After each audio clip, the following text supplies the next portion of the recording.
Hello, readers. Today we are going to be reading Chapter 4 of Circus Mirandus. Chapter 4 Impossible Letters. Grandpa Efren opened the drawer on his bedside table to reveal balls of crumbled paper. Mika uncrumbled them one by one until the bed was covered with letters. Letters made up with impossible words. Lightbender, the letter said. Circus Mirandus, they said. And they said one more thing, one very crucial thing. You promised me a miracle. Mika knew about the promise that Lightbender had made for his grandfather. It came from the end of the story, and it was one of Mika's favorite parts, but it was only a story. His grandfather placed his hand on top of one of the crickled sheets of paper. It took me quite a few drafts to get it right. I don't understand, said Mika. Circus Mirandus isn't real, Grandpa Efren said quietly. But it is. A smile was tugged up every wrinkle of Grandpa Efren's face. It was a teasing smile. Mika stared at all of the letters spread across the crocheted blanket. If it's really true, Grandpa Efren laughed with his blood-glib laugh, beckoned with one arm. When Mika reached for him, he pulled him close in a weak hug and wheezed in his ears. It's the truest thing ever. I'm so sorry I never told you. Mika didn't realize there was a fist in his chest until his grandfather's words made it unclench. Grandpa Efren would never lie about something so important. And that meant magic was real. And more importantly, a real magician had made a promise to his grandfather. Mika wouldn't have to be alone. The Lightbender could save Grandpa Efren. And the world would go back to being this way it was supposed to be. Mika bugged his grandfather so tightly that his arms hurt. Everything's going to be all right, he said. It is. Grandpa Efren lay back on his pillow and nodded. I think it might. I finished the final draft of the letters last night, and the message came from it. What? It was the most astonishing thing. I wish you could have been there to see it. I have no idea. I had no idea how to get the letter to the circus, but the message flew in through the window a few hours after I had finished writing it. Wait, did you say flew? Grandpa Efren's grin widened. Yes, it does sound strange, doesn't it? Apparently the Lightbender uses a parrot for his mail. She said she preferred to take phone calls. Actually, but I'm not really sure how that would work. I should have expected something fantastic. Phone calls? Mika rubbed at the back of his neck with one hand. It's so awesome! Wow! He looked around the bedroom and realized that everything had been transformed. This wasn't a room where he was going to get well again. Even the afternoon sunbeams that shone through the window seemed brighter. And the male parrot, she was going to give Lightbender your message? She was going to tell him to come here? Yes, Grandpa Efren said. He bent over and coughed a couple times. Mika started to pass him a tissue from the box of the bedside table. But he waved it away. I hope, he said, that he'll agree to help us.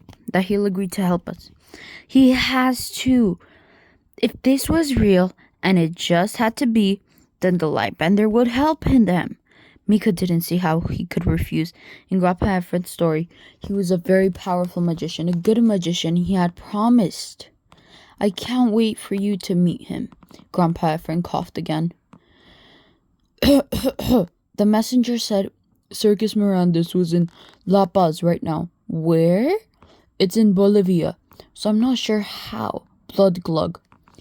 Mika handed him a tissue, and this time he coughed into it. Do you think it'll take long, Mika asked. For the Lightbender to fix you, I mean? Aunt G would have to move out of the spare bedroom to make room for their guests, he decided. She would be glad to be going back to Arizona with Mika anyway.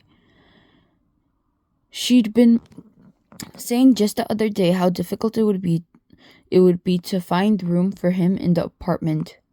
What? Grandpa Efren was coughing so hard that he barely got the word out. Are you okay? Blood glug.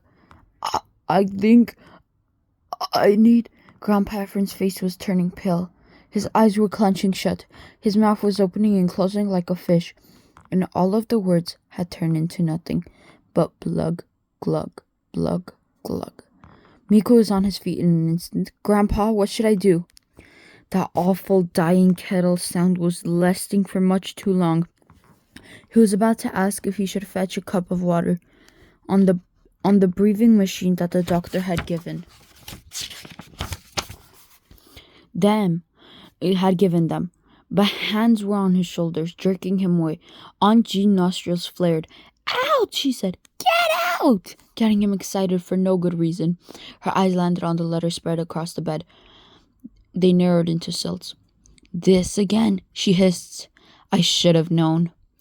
Mika didn't know what possessed him in the moment, but it was something with a lot of bravery and almost no good sense. Instead of leaving he ducked around his aunt and made a wild grab for the letters. He managed to snag one of them before Aunt G caught him. By that time of his t-shirt, I said out, she shouted. Go to your room. She snatched the letters in his hand and as she shoved him towards the door. Mika's fist was closed so tightly around the papers, though, it ripped, and he stumbled out into the hall, nearly colliding with the wall. The door slammed behind him, and the lock clicked. Grandpa Efren, he yelled. Are you all right? Aunt G, please let me in. Nobody answered. Mika slid down the wall and sat staring at the door, wishing that it would burst out into 1,000 splinters. The silence from the other side seemed to last forever before he heard the breathing machine turn on. The grinding sound of it made him feel like he might never be able to move from that spot again. The half of the letters that had managed to rescue from Grandpa Efren's room trembled in his hands. Mika pressed the creases out as best he could, running his fingers across the words over and over again until the paper began to feel soft. You have to get up, he told himself. He had to get ready to meet the Lightbender when he came. He had to make sure that Grandpa Efren got his miracle before it was too late. Okay, guys, that was chapter 4 of Circus Mirandus, and it was called Impossible Letters. Thank you. Goodbye.